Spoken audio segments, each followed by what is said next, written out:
invitarnos a dar estas ponencias en los temas que nos corresponden.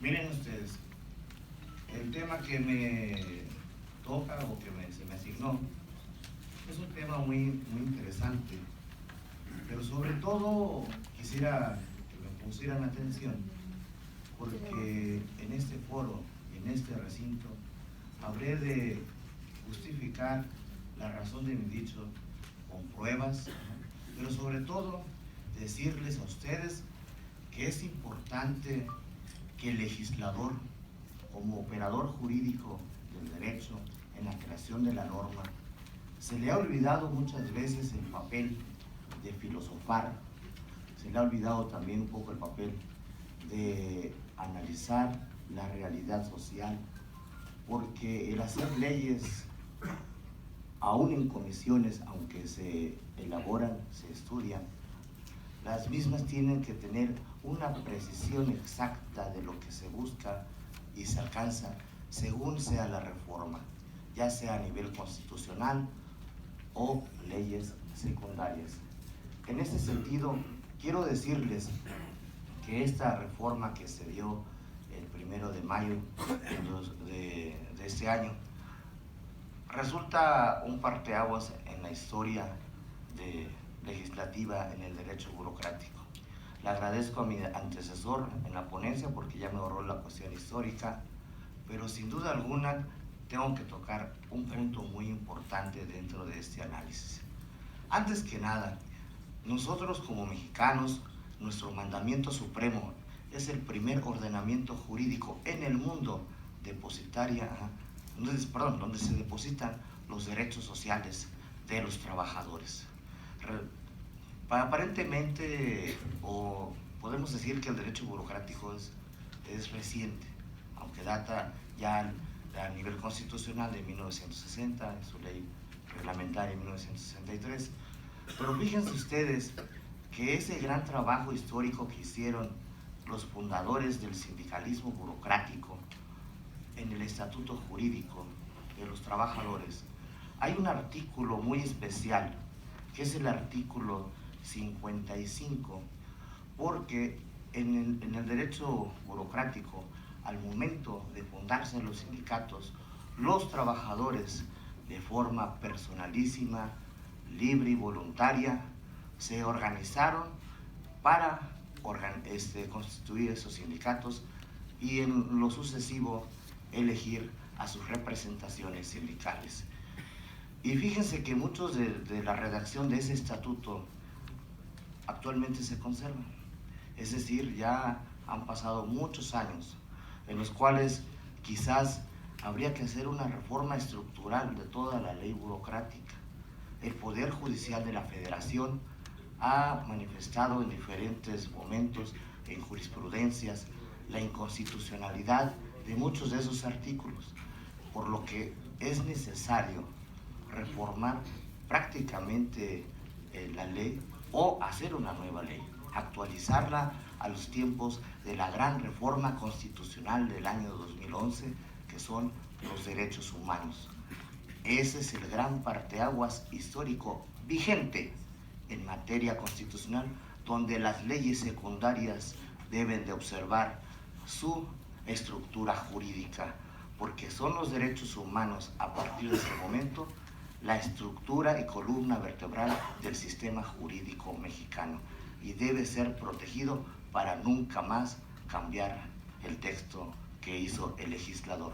Esa es la gran aportación de la legislatura correspondiente en materia constitucional. Quiero decirles que ese artículo es muy interesante, el artículo 55, porque en la reforma que se establece el 1 de mayo de este año, habla sobre el derecho del voto de los trabajadores para que elijan libremente a sus representaciones sindicales. Pero fíjense ustedes, y esto quisiera que lo escuchen bien, porque los fundadores de esos sindicatos burocráticos, al momento de ir eligiendo a sus representaciones sindicales, cuando el entonces Tribunal de Arbitraje, que así se denominaba, se reportaban las altas y bajas de los trabajadores como miembros de sus sindicatos. Y así, cursando el tiempo, resulta ser que los sindicatos, como imperativo del estatuto jurídico y posteriormente de la ley burocrática, exigía a los sindicatos mencionar ante el tribunal, después en 1960, Tribunal Federal de Conciliación y Arbitraje, el reporte de las altas y bajas de los trabajadores. Fíjense lo que voy a decir, porque esto fue una investigación jurídica, un análisis que hice por un juicio que interpuse en el Poder Judicial Federal, y la sorpresa que me llevé en uno de los sindicatos fundadores del derecho burocrático, como fue el Sindicato Único de Trabajadores del Gobierno del Distrito Federal, nacido el 14 de diciembre de 1937. Al hacer la investigación jurídica, resulta ser, y se van a sorprender todos, que cuando en gobiernos anteriores de los años 70, 80, 90, resulta ser que la administración pública únicamente le dotaba a los sindicatos sus trabajadores, pero fíjense ustedes, los trabajadores jamás, en este caso del sindicato que conozco, que lo más seguro es que sucedió en los demás, jamás los trabajadores eligieron bajo su libertad la afiliación al sindicato del gobierno de la Ciudad de México. Qué peligroso es, señores, porque bajo la razón de lo que estoy exponiendo y frente a ustedes, son documentos certificados por el Pleno o la Secretaría General de Acuerdos del Tribunal Federal de Conciliación y Arbitraje.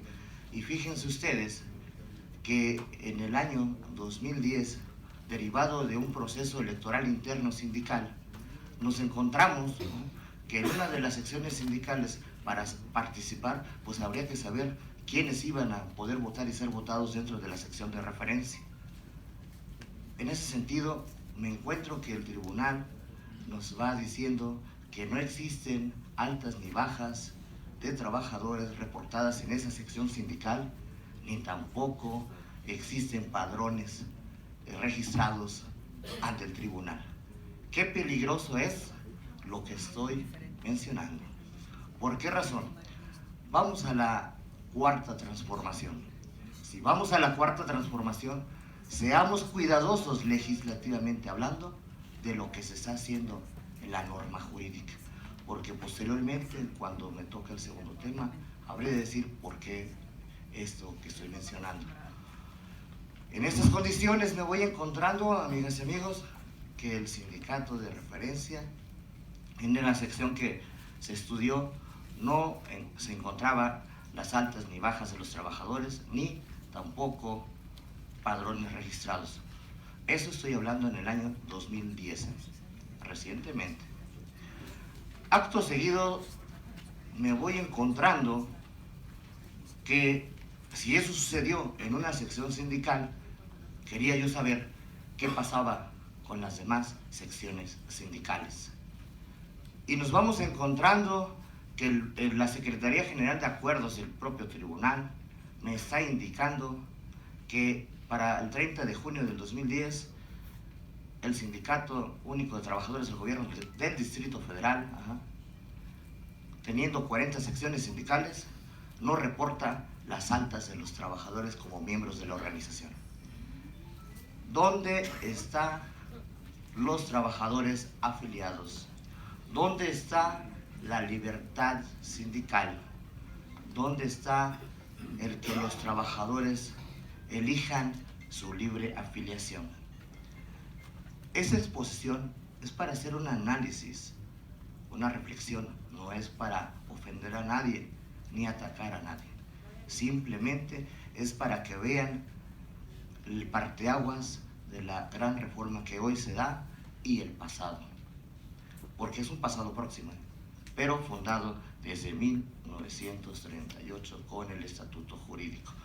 Y fíjense ustedes que el Tribunal Federal de Conciliación y Arbitraje pues también tiene su responsabilidad, porque entonces, ¿cómo es posible que si no encuentran las altas y bajas de los trabajadores, cómo es que se llevaron a cabo congresos de la propia organización sindical, pero sobre todo, cómo es posible que el Pleno del Tribunal haya avalado dicha elección. Señores, aquí en el pasado hay una confabulación entre el gobierno, el tribunal y sus representantes sindicales, bueno, que se dicen ser. Acto seguido, cuando descubro eso, el gobierno de la Ciudad de México, el que estaba como supuesto presidente del sindicato, por una toma de nota, resulta ser que de manera urgente, y eso salió en la prensa en el 2010, pero nadie tomó conciencia de lo que yo decía, porque eran otros tiempos y estamos en la cuarta transformación, ¿verdad? Ya, para que no se diga, sí, porque si no nos van a castigar, ¿verdad? Fíjense ustedes que el supuesto presidente, porque para mí nunca fue presidente, aunque haya tenido legalmente una toma de nota, le urge que se le digan cuántos afiliados tiene. Pues resulta ser que la Oficialía Mayor, por conducto de su Dirección General de Administración, le da al sindicato 40 tomos certificados y le dice: aquí están tus afiliados. Qué peligroso es que el gobierno se haya metido a la organización sindical de plano. Y para eso todavía lo tengo registrado en copia certificada por el propio tribunal. Y también, diciendo así las cosas, resulta ser que esos documentos, fíjense bien lo que voy a decir, certificados por el gobierno, ingresados al tribunal, le dice que esos documentos nada más contienen el nombre, el número del trabajador, la unidad a la que pertenecen, a la supuesta sección a la que se afiliaron, y nivel salarial, descripción de puestos. Pero nunca, y escúchenlo bien, nunca los trabajadores firmaron de forma libre su afiliación a la organización. ¿Dónde está la libertad sindical? ¿Por qué avalaron eso los magistrados del Pleno del Tribunal? Qué peligroso es, porque entonces, amigas y amigos, los trabajadores del gobierno de la Ciudad de México, como ha sucedido también en otras organizaciones sindicales, porque también ya lo investigué, resulta ser que nunca estuvieron afiliados a su sindicato. La burocracia de los años 70, 80, 90, 2000, 2010 y a la fecha, algunos o muchos trabajadores del gobierno no han reportado su afiliación. Pero ahora fíjense ustedes cómo el gobierno, al decirle al sindicato cuáles son tus afiliados, le da un padrón de 90,701 trabajadores. Pero posteriormente, el que era supuesto presidente del sindicato le urge de forma voluntaria hacer otro padrón, y resulta ser que reporta un padrón de 58,381. ¿Pero qué creen? Luego llegó el señor Juan Ayala Rivero, elegido por la administración, y resulta ser que reporta una afiliación de 63,232. Ni siquiera se pusieron de acuerdo para hacer la gran estafa maestra sindical. ¿Y sus cuotas sindicales? Qué bueno que llegó la cuarta transformación.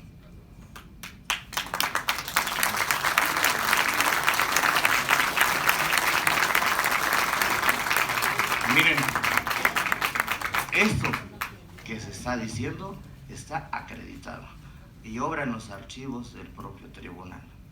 Luego entonces, ahora sí es muy importante decir que si vamos a fortalecer o se le da nacimiento a esa cuarta transformación de forma cuidadosa y de forma legislativa, tenemos que tener la precisión de lo que se está redactando en las leyes, porque si bien es cierto se hace un trabajo de un procedimiento constitucional legislativo, también es importantísimo ver la operatividad de la ley en la práctica ya o jurisdiccional, y me refiero a los tribunales, o en la capacidad de los sindicatos para poder formarse adecuadamente, porque esto que estoy diciendo hay que recomponerlo, porque aquí hay responsabilidades penales, civiles, administrativas, y si la señora del magisterio no se fue por el delito, por este delito sí se puede ir. ¿Por qué? Porque también en ese sindicato no hay afiliados. Entonces, ¿dónde están las cuotas sindicales? Yo sé que es, pero es una reflexión, no estoy pegando a nadie. Sí, porque me vayan a decir que las cosas, es historia, por eso, qué bueno que tenemos la historia, ¿verdad? Sí, y que nunca la vayan a quitar de los programas de educación, porque si no, pues nos perdemos, ¿verdad? Pero sí es importante decirlo porque, fíjense ustedes, que en la reforma, y eso va coaligado con el segundo tema que en su momento pronunciaré, el artículo 69 de la ley burocrática dice en su segunda párrafo: el trabajador ejercerá en todo momento la libertad de adhesión. Con lo que les acabo de decir, nunca se ha dado. Ahora sí se puede dar. Y en el... ok. Solicito el amparo y protección de la justicia federal. Por favor. Bueno, miren ustedes, ya para concluir, pues es importante para luego atender el siguiente tema. Dice en otro de los párrafos: la elección de las directivas sindicales se hará mediante el voto personal, libre, directo y secreto de los afiliados. Señores, en la reforma que actualmente se está dando, del artículo 69, en el caso del Sindicato Único de Trabajadores del Gobierno de la Ciudad de México, que tuvo un congreso en el mes de julio, la reforma entró en vigor el 1 de mayo de este año. Y el artículo transitorio indica que la reforma entrará en vigor a partir del día siguiente de la publicación en el Diario Oficial de la Federación. El sindicato, señores, llevó un congreso espurio sin darle la libertad a los trabajadores del gobierno de la Ciudad de México de votar por su dirigencia sindical. Cuidado, porque si no se están atendiendo estos puntos tan agudos, podemos afectar a la cuarta transformación. Muy amables.